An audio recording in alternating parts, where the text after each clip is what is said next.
आफ्नो प्रकारको पहिलो र मौलिक राष्ट्रिय सम्मेलन न्यायिक समितिको राष्ट्रिय सम्मेलनका अध्यक्ष काठमाडौँ महानगरपालिका उपमेयर सुनिता डंगोलज्यू, माननीय मन्त्रीज्यूहरू, नेपाल सरकारका सचिवहरू, जिल्ला समन्वय समिति संघका अध्यक्षज्यू, नगरपालिका र गाउँपालिका संघका अध्यक्षज्यूहरू, महानगरपालिका, उपमहानगरपालिका, नगरपालिका र गाउँपालिकाका उपप्रमुख एवं उपाध्यक्षज्यूहरू, सञ्चारकर्मी मित्रहरू, उपस्थित आदरणीय महानुभावहरू, सबभन्दा पहिला त म काठमाडौँ महानगरपालिकालाई विशेष रूपले धन्यवाद दिन चाहन्छु। यो सम्मेलनको आयोजनाको निम्ति तपाईहरुले बडो सृजनात्मक ढंगले विचार गरेर नै यो सम्मेलनको आयोजना गर्नुभएको छ। सुनेताजी सिंहदरबार आएर यो सम्मेलनको बारेमा मलाई जानकारी गराउनु भयो र मलाई निम्ता दिनुभयो। त्यसको लागि काठमाडौँ महानगरपालिका सुनेताजीलाई पनि धन्यवाद भन्न चाहन्छु र यहाँ उपस्थित सम्पूर्ण साथीहरूलाई अभिवादन सहित यो सम्मेलनको सफलताको शुभकामना व्यक्त गर्दछु। र सुरुमै म के भन्न चाहन्छु भने बालेनजीले अघि आफ्नो विषय राख्दै गर्दा सरकारको निरन्तरताको कुरा राख्नुभयो। म के भन्न चाहन्छु भने स्थानीय तहको निर्वाचनपछि हामीले प्रदेश र संघको निर्वाचन गर्यौं। त्यसपछि सरकार निरन्तर एउटै छ। मेरै नेतृत्वमा सरकार छ। मलाई विश्वास छ यो सरकार 5 वर्षसम्म जान्छ। त्यसकारण तपाईको चिन्ता छ नि फेरि राख्छ कि भन्ने मैले बुझेसम्म त्यस्तो हुँदैन।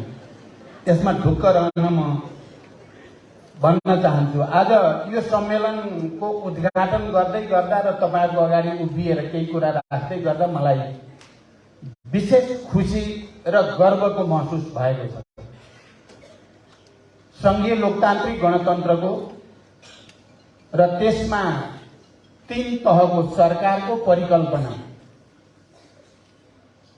र गाउँ गाउँमा सिंहदरबारको परिकल्पना गर्ने अवसर भनौं, सपना देख्ने अवसर मलाई प्राप्त भयो। मैले नेतृत्व गरेको आन्दोलनको बलमा संविधान सभा, संघीय लोकतान्त्रिक गणतन्त्र र 3 तहको सरकार बनाउने र त्यो सरकार बनाउने बेलामा पनि स्थानीय तहलाई स्थापित गर्ने बेलामा पनि मैले फेरि एकचोटि प्रधानमन्त्रीको रूपमा भूमिका खेल्ने अवसर प्राप्त गरेको थिएँ। आज स्थानीय तहको दोस्रो संस्करणको निर्वाचन सम्पन्न भइसकेपछि यो प्रथम राष्ट्रिय सम्मेलन न्यायिक समितिको त्यसको उद्घाटन गर्दा र यसको सफलताको शुभकामना व्यक्त गर्दै गर्दा मलाई विशेष हर्षको महसुस पनि भएको छ। र यो परिवर्तनको जगमा तपाईहरु हुनुहुन्छ र जग बलियो भयो भने यो सम्पूर्ण परिवर्तनको प्रक्रिया पनि सुदृढ भएर जान्छ। त्यो ऐतिहासिक भूमिका र जिम्मेवारीमा तपाईहरु हुनुहुन्छ र मैले एकचोटि फेरि ती सबै महान शहीदहरू, सबै बेपत्ता योद्धाहरू, घाइते अपाङ्गहरू, जनयुद्ध, जनआन्दोलन, मधेस आन्दोलन, धेरै धेरै खालका न्यायपूर्ण आन्दोलनहरूमा प्राण उत्सर्ग गर्ने सबैलाई श्रद्धा सुमन पनि व्यक्त गर्न चाहन्छु। उहाँहरूको बलिदान बिना आज यो स्थानीय सरकार भन्ने र स्थानीय तहमा न्यायिक समिति भन्ने उपाध्यक्षलाई एउटा अधिकारको परिभाषित गर्ने अवस्थासम्म आउँदैन थियो। कारण हामी सबैले उहाँहरूप्रति श्रद्धासुमन व्यक्त गर्दछौं। संविधान सभाबाट संघीय लोकतान्त्रिक गणतन्त्रको स्थापनापछि बनेको नयाँ संविधानले राज्यको अग्रगामी पुनर्संरचना सहित अधिकारको व्यवस्थित बाँडफाँड गरेको छ। यसको ठीक ढंगले प्रयोग र अभ्यास गर्न सकेमा नेपालको संघीय प्रणाली विश्वकै निम्ति पनि एउटा मौलिक उदाहरणको रूपमा स्थापित हुन सक्दछ। संविधानमा 2072 मा स्थानीय तहलाई व्यवस्थापिका, कार्यपालिका र न्यायपालिकाको अधिकार सहित एक स्वतन्त्र तहका रूपमा परिभाषित गर्दै अधिकार विन्यास गरेको छ। स्थानीय तहहरूले संविधान, संघीय कानूनहरू र प्रदेश कानूनहरूसँग नबाजिने हदसम्म कानून निर्माणको अधिकार समेत राख्दछन्। यो व्यवस्था विगतका परम्परा र विगतका अनुभवहरूभन्दा फरक मात्रै छैन, यो साँच्चै नै विश्वका लागि पनि हामीले राम्रो काम गर्न सके एउटा प्रेरणाको स्रोत बन्न सक्ने स्थिति छ। नेपाली जनताको त्याग र बलिदानबाट नयाँ संविधान निर्माण भई परिवर्तन र सामाजिक रूपान्तरणका मुद्दा संस्थागत गरिएको भए पनि संविधानले परिकल्पना गरे अनुरूप संघीय र प्रादेशिक ऐनहरू निर्माण हुने क्रम भने अझै जारी छ। संविधानले व्यवस्था गरे अनुरूप राजनीतिक, आर्थिक, सामाजिक र सांस्कृतिक अधिकारहरूको सही विन्यास गर्न संघीय कानूनहरू यथाशीघ्र निर्माण गर्नुपर्ने राष्ट्रिय दायित्व हाम्रो अगाडि छ। भर्खरै माननीय मन्त्रीजीले भन्नुभयो केही ऐनहरू, संघीय निजामती ऐन या प्रहरी समायोजन ऐन त अगाडि बढी नै सकेको छ। संघीय शिक्षा ऐन जस्ता ऐनहरू निर्माण प्रक्रियाको अन्तिम चरणमा छन् र त्यसलाई छिटै हामी सदनमा प्रस्तुत गर्दैछौँ। कतिपय संघीय कानूनहरू समेत एक अर्कासँग बाजिएको परिस्थितिमा त्यसको समाधानका निम्ति केन्द्र सरकारले समन्वयकारी भूमिका खेल्नुपर्ने हुन्छ र त्यो भूमिका खेलिरहेको पनि छ। उल्लेखित ऐनहरूले निर्माण र संशोधनको प्रक्रिया पूरा हुँदा हाम्रो संघीय व्यवस्था र अभ्यासले नयाँ फड्को मार्न सक्दछ भन्ने मेरो विश्वास छ। संविधानको प्रस्तावनामा जनताको प्रतिस्पर्धात्मक बहुदलीय लोकतान्त्रिक शासन प्रणाली, नागरिक स्वतन्त्रता, मौलिक अधिकार, मानव अधिकार, बालिग मताधिकार, आवधिक निर्वाचन, पूर्ण प्रेस स्वतन्त्रता तथा स्वतन्त्र, निष्पक्ष र सक्षम न्यायपालिका र कानूनी राज्यको अवधारणा लगायतका लोकतान्त्रिक मूल्य र मान्यतामा आधारित समाजवाद प्रति प्रतिबद्ध रही समृद्ध राष्ट्र निर्माण गर्न संघीय लोकतान्त्रिक गणतन्त्रात्मक शासन व्यवस्थाको माध्यमद्वारा दिगो शान्ति, सुशासन, विकास र समृद्धिको आकांक्षा पूरा गर्न संविधान सभाबाट पारित गरी यो संविधान जारी गर्दछौं भनेर प्रस्तावनामा लेखिएको छ। नेपालको इतिहासमा पहिलोचोटि जनताका प्रतिनिधिहरूले सार्वभौम नेपाली जनताको अधिकारलाई प्रतिनिधित्व गर्दै यो घोषणा गरेको हो। योभन्दा अगाडि राजा महाराजाहरूले नै सार्वभौम अधिकार प्रयोग गरी आफैले घोषणा गर्ने प्रचलन थियो। संविधानले परिकल्पना गरेको समाजवादको आधार तयार पार्ने मुख्य जिम्मेवारी समेत स्थानीय तहकै हो। यसर्थ संविधानको मर्म र भावना अनुरूप समाजवादको आधार तयार पार्न समेत न्यायिक समितिको महत्वपूर्ण भूमिका रहेको तथ्य स्मरण गर्न चाहन्छु। नेपालको संविधानले स्थानीय तहलाई एक अधिकार सूचीका रूपमा 21 कार्यकारी अधिकार प्रदान गरेको छ, जसमा न्याय सम्पादनको भूमिका समेत समाविष्ट छ। स्थानीय तहको निर्वाचनपछि गठित स्थानीय सरकारले गरेका महत्वपूर्ण काम मध्ये न्याय निरूपणका काम र त्यसबाट प्राप्त प्रतिफल विशेष महत्वको रहेको छ।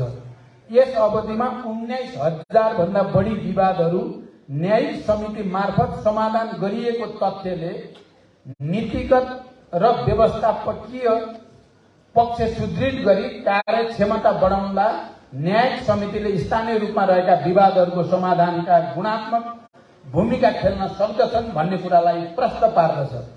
यसले संघीय प्रणालीप्रति जनविश्वास र अपनत्व बोध गराउनुको साथै संविधानको प्रभावकारी कार्यान्वयनमा समेत योगदान पुर्याउँछ। यसका लागि तपाईहरू सबै धन्यवादको पात्र हुनुभएको छ। नागरिकहरूको मन मस्तिष्कमा सरकार भन्ने बित्तिकै स्थानीय जनप्रतिनिधि र कर्मचारीहरू नै अग्रपंक्तिमा आउँछन्। स्थानीय जनप्रतिनिधि, कर्मचारी र सुरक्षा अङ्गको सोच्ने तरिका कस्तो छ, सेवा प्रवाह कति चुस्त दुरुस्त जनउत्तरदायी छ भन्ने कुराले सरकारको छवि आम नागरिकमा स्थापित हुन जाने हो। यसर्थ राज्यप्रति नागरिकको आत्मीयता र अपनत्व बोधका निम्ति समेत स्थानीय तह र जनप्रतिनिधिहरूले गम्भीर भूमिका खेल्नुपर्ने हुन्छ। नेपालको संविधानले स्थानीय तहमा न्यायिक निरूपणका लागि न्यायिक समितिको व्यवस्था गरेको छ। स्थानीय सरकार सञ्चालन ऐन 2074 ले न्यायिक समितिको संरचना र अधिकार क्षेत्र परिभाषित गरेको छ, जस अन्तर्गत स्थानीय तहमा सिर्जना हुने विवादहरूको मेलमिलापको माध्यमबाट समाधान गर्न र स्थानीय तह न्यायिक समितिको क्षेत्राधिकारभित्र भएका विषयमा न्यायिक निरूपण गर्ने मुख्य रहेका छन्। संविधान र कानूनमा व्यवस्था भए अनुसारको क्षेत्राधिकारको सही र वैज्ञानिक कार्यान्वयन गर्न यहाँहरूको भूमिका अत्यन्तै महत्त्वपूर्ण रहन्छ।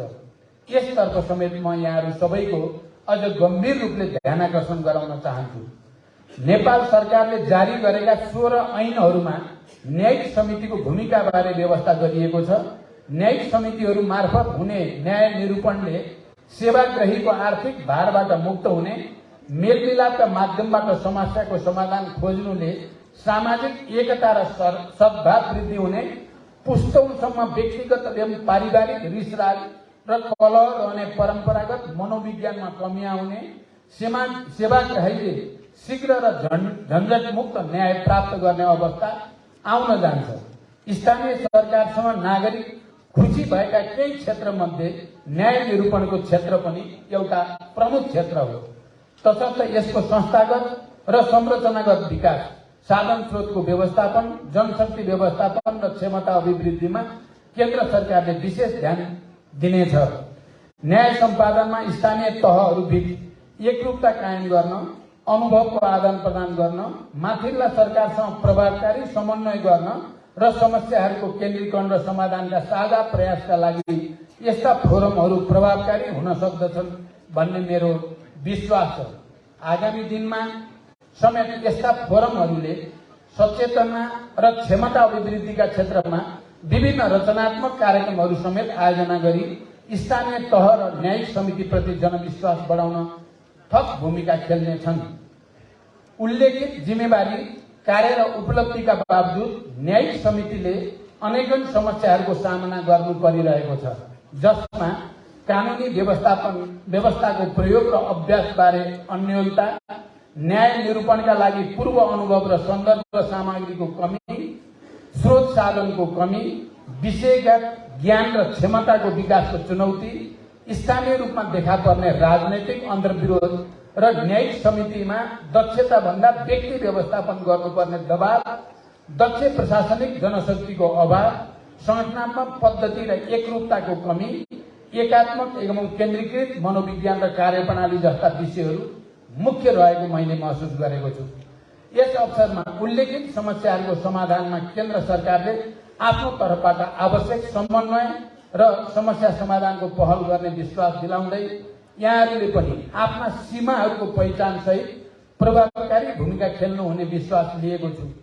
सम्मेलनले न्यायिक समितिको प्रभावकारिता, संस्थागत र संरचनागत क्षमता अभिवृद्धि एवं माथिल्ला सरकारहरूसँग व्यवस्थित समन्वय गर्ने नीति र कार्यक्रम तर्जुमा र न्याय निरूपणका असल अभ्यासहरूको आदान प्रदान गर्ने प्रणालीको विकास गर्न सकोस् भन्ने पनि म शुभकामना व्यक्त गर्दछु।